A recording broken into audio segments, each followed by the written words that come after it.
नमस्कार. Fat to fit family 30 day series दिवस 10वा. चालणं अंडर एस्टिमेट करू नका. जिम नाही, ट्रेनर नाही, महाग डाएट सुद्धा नाही, तरीही फॅट कमी होऊ शकतो. खूप जण म्हणतात मी चालते पण फरक नाही पडत. पण सत्य काय आहे माहितीये? चालणं चुकीचं नाही. चालण्याची पद्धत, वेळ आणि कन्सिस्टन्सी चुकीची असते. डेली 25 ते 30 मिनिट ब्रिस्क वॉक हा सर्वात सेफ, इफेक्टिव्ह फॅट बर्नर आहे. वॉकिंग करताना इन्सुलिन इम्प्रूव्ह होतो, स्ट्रेस हार्मोन कमी होतो आणि बेली फॅट हळूहळू मेल्ट होतो. आठवड्यातून 1 ते 2 दिवस नाही, दररोज थोडंसं, हे महत्वाचं.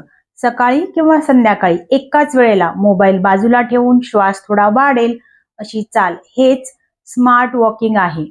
आईसाठी वॉकिंग परफेक्ट आहे कारण जॉईंटसाठी सेफ आहे, घराच्या जवळ आणि कोणतंही एक्सक्यूज नाही. जिम ऑप्शनल आहे पण चालणं नॉन निगोशिएबल आहे. वॉकिंग, बेली फॅट आणि डाएट कॉम्बिनेशन मी डिटेलमध्ये समजावते free fat to fit belly blueprint वेबिनारमध्ये. लिंक डिस्क्रिप्शन मध्ये आहे. फ्री वेबिनार जॉईन करा, कमेंट करा वॉक. तोपर्यंत या व्हिडिओला लाईक करा, शेअर करा आणि सबस्क्राईब करा. आणि लक्षात ठेवा, स्वस्थ आणि मस्त जगा. Fun food fitness doctor Swati सोबत. धन्यवाद.